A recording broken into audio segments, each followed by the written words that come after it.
In Sudan, protesters take part in Friday prayers near the military's offices in Khartoum. The protesters are demanding that the country have a civilian-led government. The head of the Association of Persons with Albinism in Malawi fears attacks on albinos before national elections next month.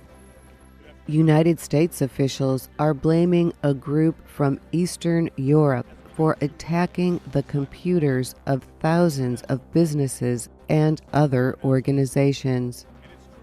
And Taiwanese lawmakers approve a same-sex marriage bill. The self-ruled island is the first in Asia to pass gay marriage legislation.